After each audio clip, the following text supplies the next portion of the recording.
Aleluia, Deus. Amém. Pode sentar, irmãos. Deus seja louvado nessa noite. A Deus toda honra, toda glória, todo louvor. Deus Pai, Deus Filho e Deus Espírito Santo. Amém. Abra sua Bíblia no livro de Tiago. Tiago capítulo 1. Tiago capítulo 1.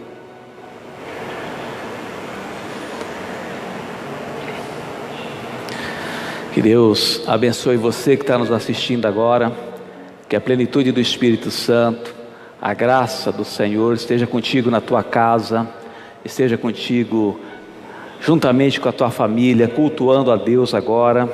É uma oportunidade que Deus está nos dando de a gente levar a palavra do Senhor até o teu lar, até a tua casa, e que essa palavra seja uma palavra de transformação, uma palavra de ensino, uma palavra de cura, uma palavra que possa te libertar também, trazer paz, trazer saúde para a tua família, Assim seja a graça do Senhor sobre você. Amém? Amém. Muito bem, nós temos aqui 27 versículos de Tiago capítulo 1. Eu vou ler do versículo 19 até o versículo 27. Vai ser o texto base para a nossa pregação, embora nós vamos compartilhar um pouco os primeiros versículos também da epístola, tá bem? Vamos ler. Sabei estas coisas, meus amados irmãos. Todo homem, pois, seja pronto para ouvir, tardio para falar, tardio para se irar, porque a ira do homem não produz a justiça de Deus. Portanto, despojando-vos de toda a impureza e acúmulo de maldade, acolhei com mansidão a palavra em vós implantada, a qual é poderosa para salvar a vossa alma.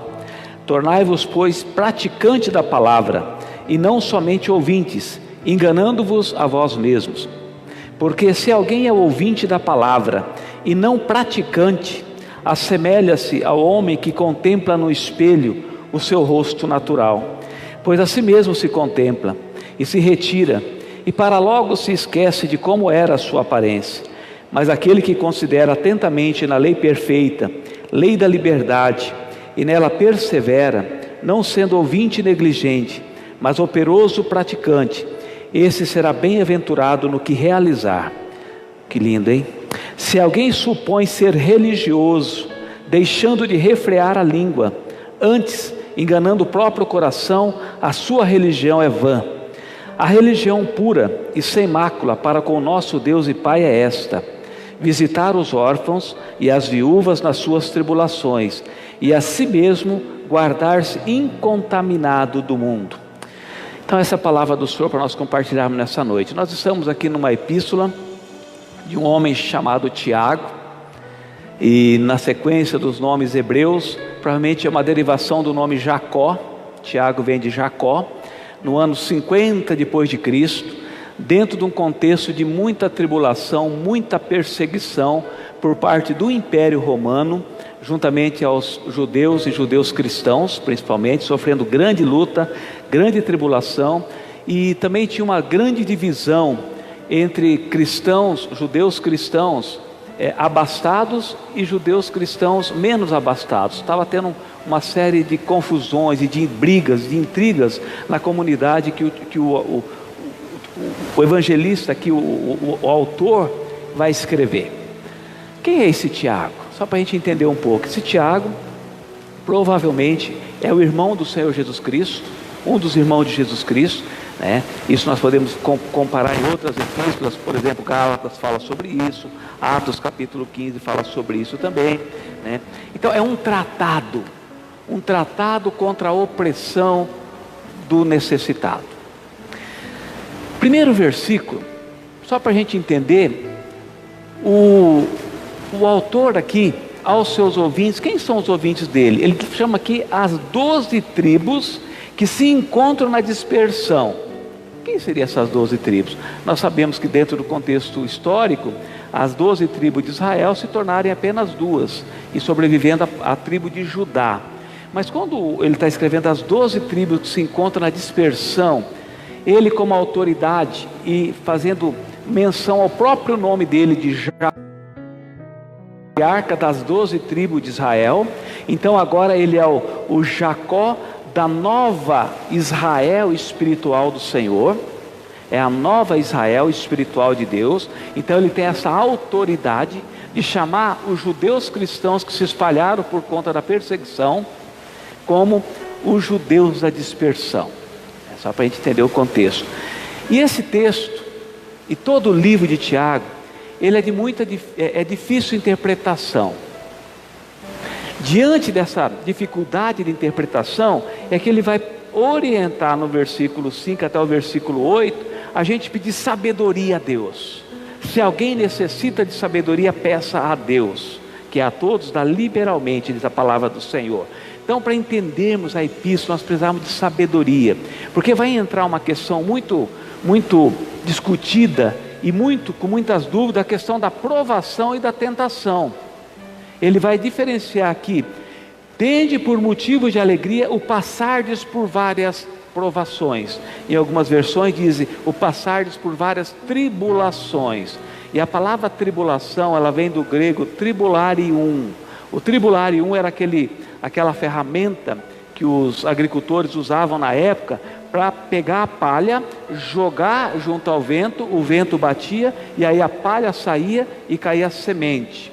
Então o tribularium, aquela pá, que era um garfo, ela servia para tirar a palha, separar a palha da semente, né? Então a provação, a tribulação, ela tem uma função vindo de Deus para nós. Qual seja? É um tribularium. Deus vai jogar para cima na tribulação, na provação, e aquilo que é palha vai voar, e aquilo que tem conteúdo vai permanecer. Essa é a vida do cristão, essa é a vida do homem e da mulher do Senhor. Diante da tribulação, diante da provação, vai perseverar. Por isso que está todo esse contexto aqui nos versículos que antecedem. Agora, a tentação é diferente. A tentação é algo que vem do maligno, com permissão do Senhor. E aí o Tiago vai trabalhar aqui que a tentação, ela está dentro de nós. Cada um é tentado pela sua própria cobiça. E a cobiça, uma vez consumada, ela vai gerar o pecado, vai dar luz ao pecado, e o pecado vai gerar morte. Então por isso que era muito difícil de interpretar a diferença entre provação e tentação. Normalmente uma provação, ela tem um tempo determinado. Todas as pessoas que são provadas em alguma área da sua vida, têm um tempo de provação e logo isso se encerra. É um período de uma provação, quem sabe 10 meses, 9 meses, 1 ano, foi o tempo da provação de Jó, o nosso homem da Bíblia. Teve um tempo de provação. Agora, logo depois de ter sido provado, a gente permanecer firme, vem a vitória do Senhor. Essa é a diferença da tentação. A tentação, às vezes, nós vamos ser tentados por muito tempo, por causa dessa cobiça, dessa maldade que tem dentro do coração humano. A provação não mata ninguém. A tentação pode...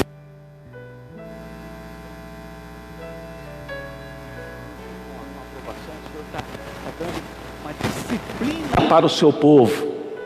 Agora a tentação, quando nós cedemos à tentação, aí nós podemos gerar o pecado, e o pecado gera a morte. Isso está aqui.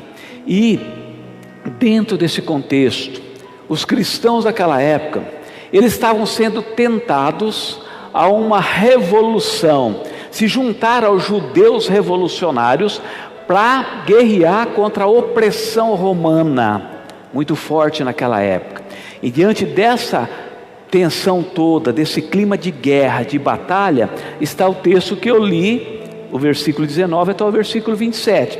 Que esse homem de Deus, servo do Senhor, alguém que está a serviço de Deus, vai estar orientando aqui. E ele começa a orientar: todo homem seja pronto para ouvir, tardio para falar, tardio para se irar. Então aqui o primeiro conselho que o Tiago vai dar para os ouvintes da sua epístola, e hoje nós somos os ouvintes da epístola de Tiago, é esse ensino que a gente deve ouvir mais e falar menos, e irar muito pouco, né?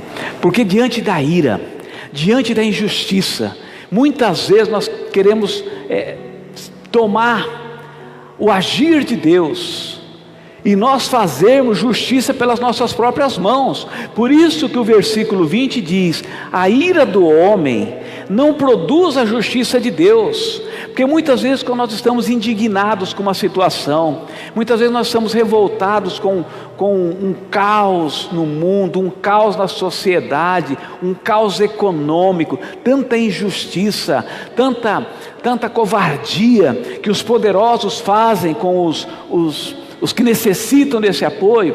Nós queremos fazer uma justiça com as próprias mãos, e muitas vezes essa justiça não provém a justiça de Deus. Por isso precisamos de sabedoria, para não sermos nem revolucionários sem a permissão do Senhor, mas também não sermos omissos diante de tanta injustiça. Aí vamos precisar de sabedoria. Qual é a hora de se calar? Qual é a hora de agir? Isso está dentro desse contexto do versículo 19 e versículo 20. Sejam muito tardios na fofoca, sejam tardios em levar palavras de destruição, palavras que não levam esperança para o povo. E parece que nós temos ouvido muito isso ultimamente. Nós temos ouvido muitas coisas que têm nos assustado, palavras que realmente querem oprimir. Aqui hoje nós vivemos um outro tipo de guerra. A opressão de uma ideologia, muitas vezes, que quer oprimir a gente com coisas, falando muito. E a gente tem ouvido muito e falado muito. Será que não é hora da gente ouvir Deus? Qual é o plano de Deus? Qual é o propósito de Deus? O que nós estamos passando, o que eu estou passando, o que você está passando? Não seria hora da gente pedir sabedoria a Deus para entender se não seria uma grande tribulação que o povo do Senhor tem passado, um grande tribularium, de separar o joio do trigo, que a palavra do Senhor diz também que o Senhor vai separar o joio do trigo. Quando é que separa o joio do trigo? O Senhor Jesus Cristo, na parábola do joio, falou: olha, isso não é vocês que vão fazer, deixem o trigo, o joio crescer junto com o trigo, e no dia da grande colheita os meus anjos vão arrancar o joio. Tome cuidado, porque se você arrancar o joio, você pode arrancar um trigo também. Então não nos foi permitido fazer essa colheita, mas nós estamos assistindo.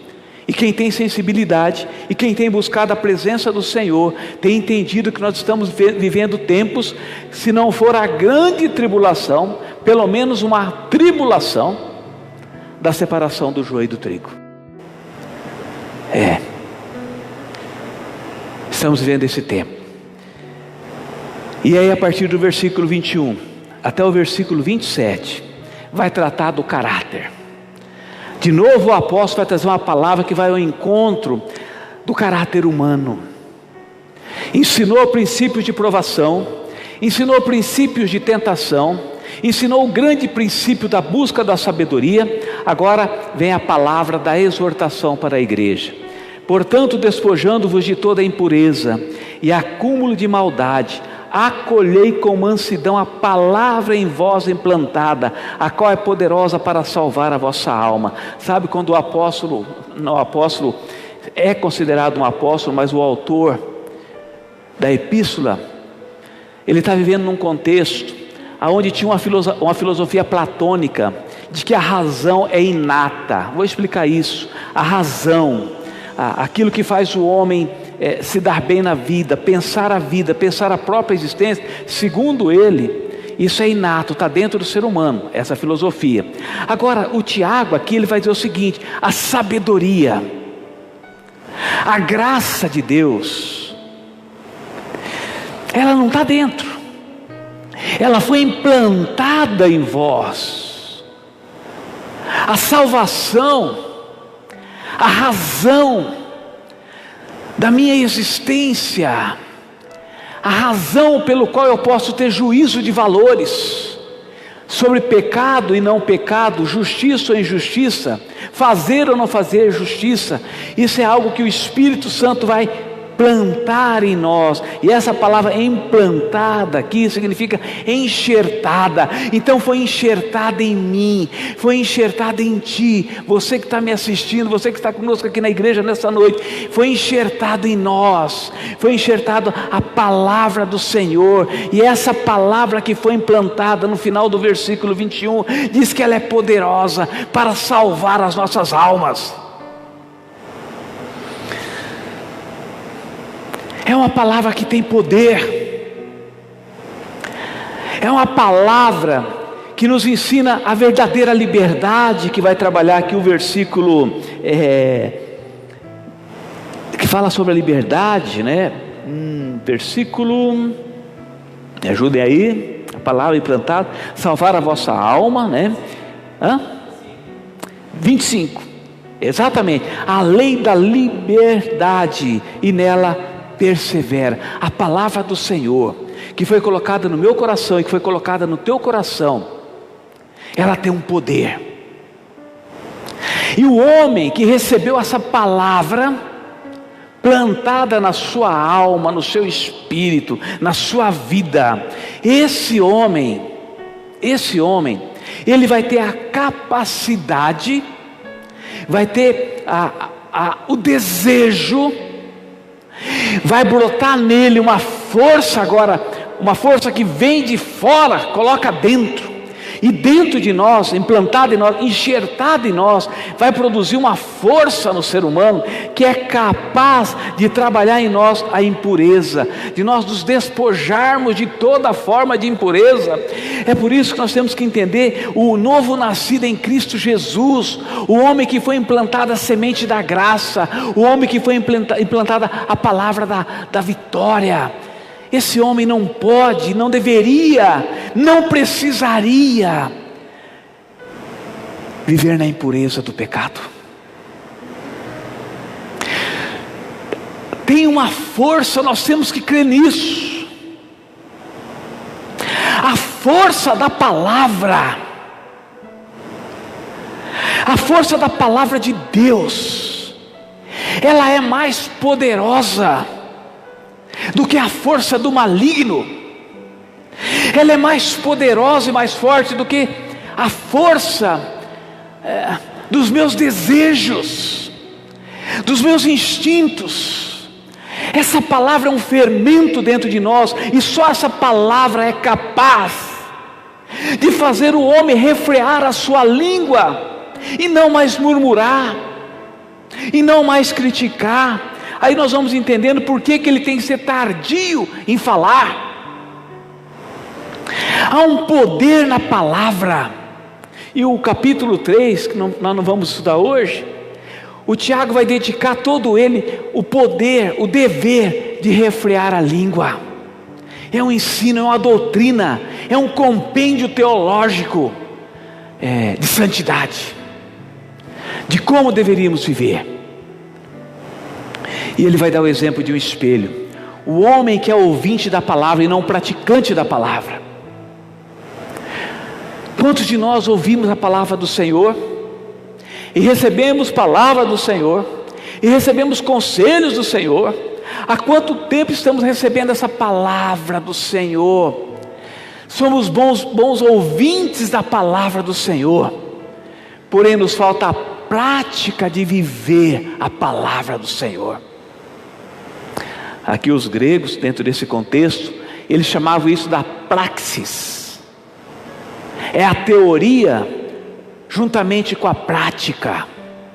Essa praxis grega deveria ser uma praxis cristã, não só ouvinte, mas praticante.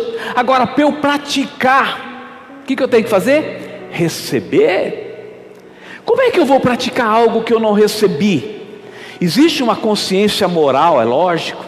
Existe vamos dizer, um universalismo de razão moral, do bem e do mal, do certo e do errado, onde todo homem se torna indesculpável. Nós temos princípios éticos e morais, mas aqui nós estamos falando de valores eternos, de princípios que podem nos levar à santidade, e de princípios que podem nos tirar a santidade e nos tirar da eternidade, conforme essa relação entre o que eu ouço e o que eu pratico. E meu objetivo nessa noite, quando o Senhor falou comigo nessa palavra, trazendo, é como ser um praticante da palavra. De que forma ser um praticante da palavra? E o Tiago é muito prático. Nós vamos ter oportunidade, mas ele vai falar assim: mostra-me a tua fé, eu te mostro as minhas obras, e pelas minhas obras eu vou mostrar para você que eu tenho fé. e só a tua fé sem obras ela é morta. O Tiago, ele é um homem da prática cristã, é o homem da praxis, é o homem da experiência diária, é o homem da vivência da fé. Ele não é o teórico da fé, ele não vive uma fé semântica, uma fé da interpretação, uma fé da razão. Ele quer praticar o que ele recebeu. Esse é o ensino, praticar o que você recebeu. Dentro do contexto dele, ele vai falar 3 coisas sobre uma prática, sobre o ensino, que talvez não seja uma realidade muito viva entre nós, no quesito da orfandade e da viuvez, porque ele vai discutir aqui qual é a verdadeira religião. Nós sabemos que de todos os tempos, os homens religiosos, que se auto-justificam por sua religiosidade, e que querem justificar que a tua religião é um tanto quanto melhor do que a tua nesse quesito ou naquele outro. E dentro desse contexto, qual é a verdadeira religião? Ali nós tínhamos várias religiões dentro daquele contexto, religiões gregas, o próprio judaísmo, nós tínhamos ali o gnosticismo, nós tínhamos o cristianismo, e aí todo mundo está discutindo qual que é a verdadeira religião. A verdadeira religião, ela é prática. A verdadeira fé, a verdadeira espiritualidade tem que ser praticada. E você, no contexto do Império Romano, nessa briga toda, vocês que estão querendo ser revolucionários contra o Império, aconteceu isso posteriormente, tudo no tempo do Senhor. Vocês que querem tirar essa opressão toda que está acontecendo, eu vou falar, comecem por 3 coisas, está lá no finalzinho do versículo 27, 3 coisas sobre religião. A religião pura e sem mácula para com o nosso Deus é esta. Primeira, visitem os órfãos. Vocês querem fazer justiça? Vocês querem de fato agradar a Deus, uma religião pura e verdadeira? Cuide dos órfãos. Tinha muitos órfãos na época de Tiago, tinha muitos órfãos nesse período de perseguição e de opressão, uma orfandade incrível. E o nosso Deus, nós conhecemos lá das Escrituras, o nosso Deus é Deus de órfãos.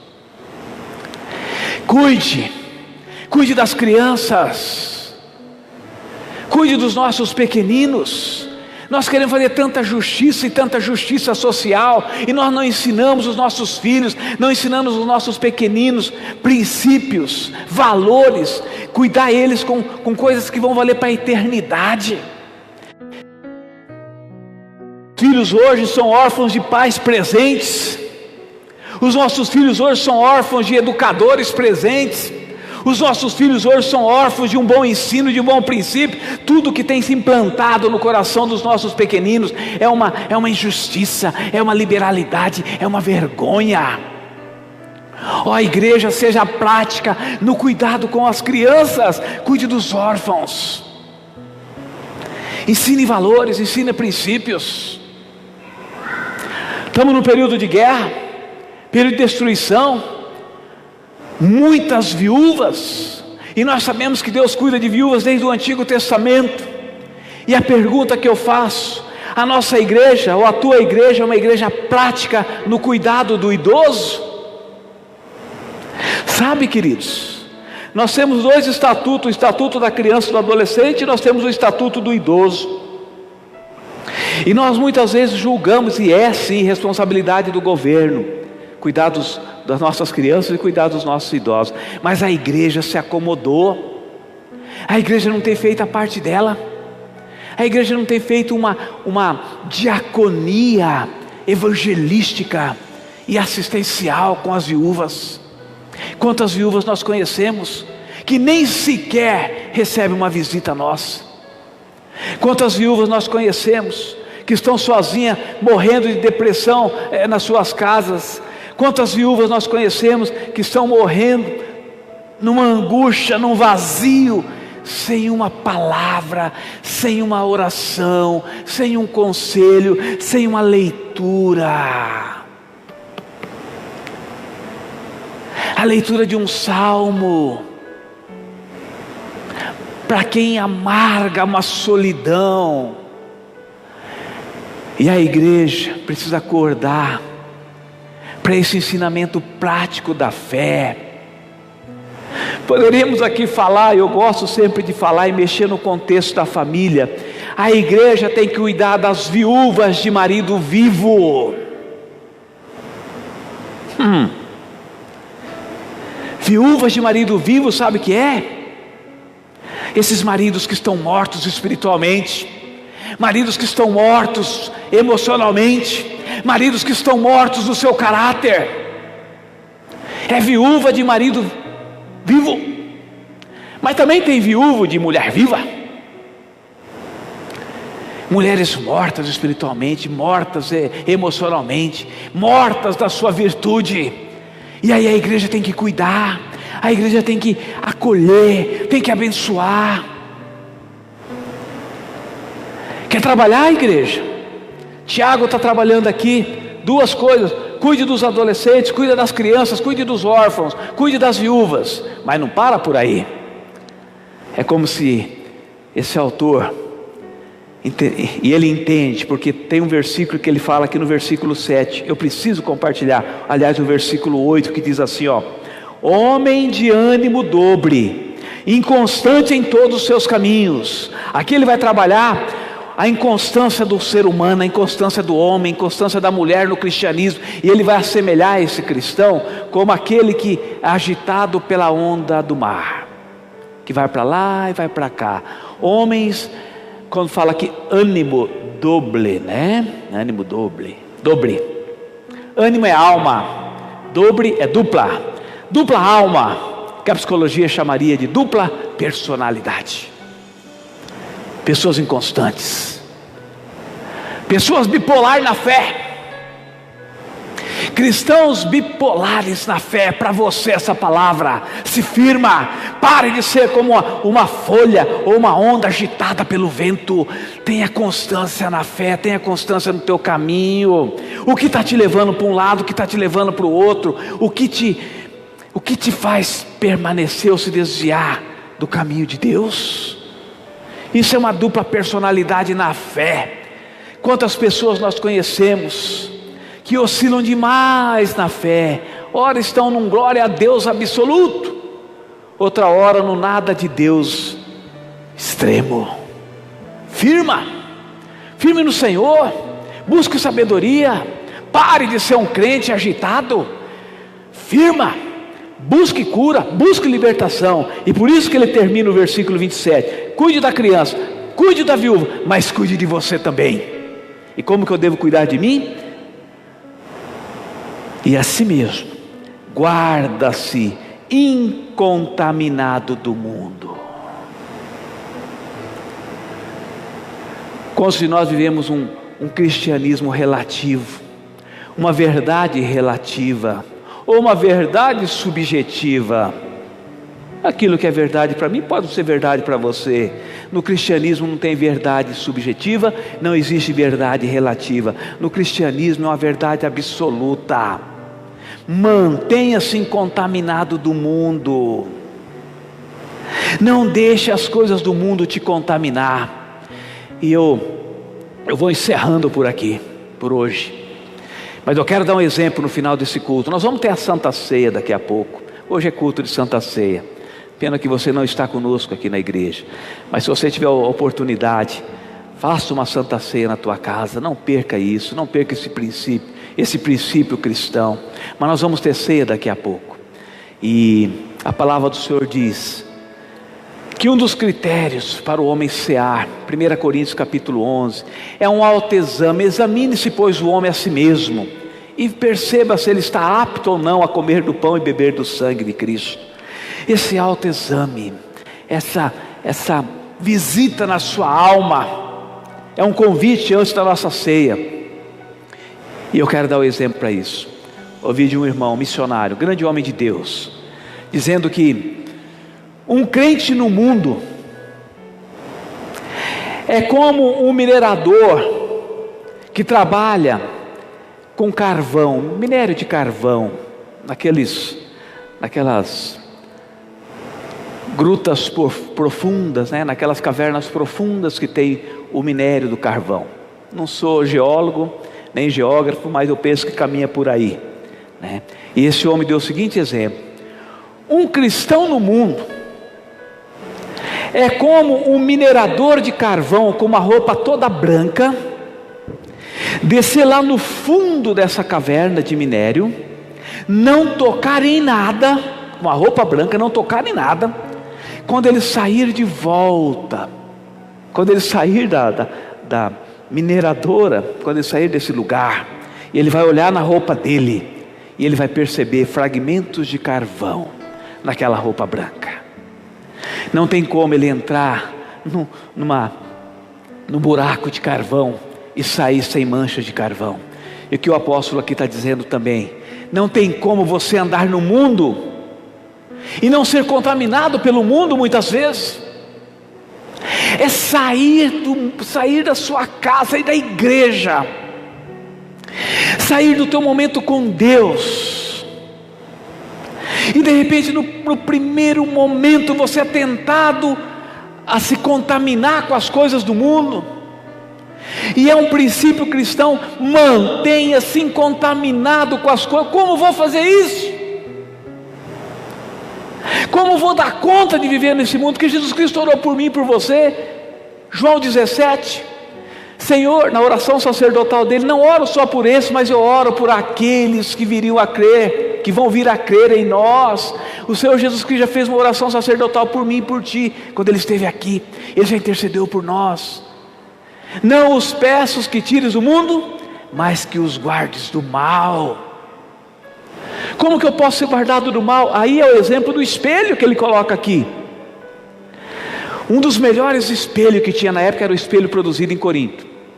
Os coríntios tinham um excelente espelho, mas nem se compara com o brilho dos nossos espelhos de hoje. Nem se compara. Mas em algumas regiões o espelho ele era tão ruim de você se enxergar, de você se ver no espelho, né?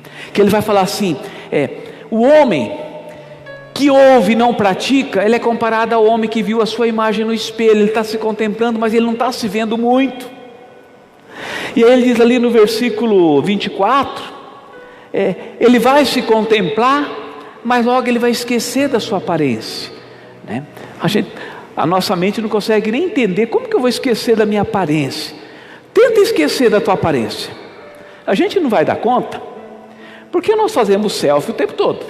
Nós olhamos no espelho muito tempo, nós estamos o tempo todo nos olhando. Então, se eu ficar sem espelho um bom tempo, provavelmente eu não vou esquecer da minha aparência. Mas naquela época você não tinha todo esse recurso. Então as pessoas se olhavam, mas não se conheciam muito, e logo esquecia como era. Assim é o homem que ouve a palavra e não pratica a palavra. Logo vai esquecer. Só ouvir, logo vai esquecer. Agora escute e pratica. Escute ela e pratica. O que nós escutamos aqui, como nós podemos praticar? Se eu não colocar em prática isso amanhã, talvez na terça-feira eu já esqueci. Isso é ser ouvinte e não praticante.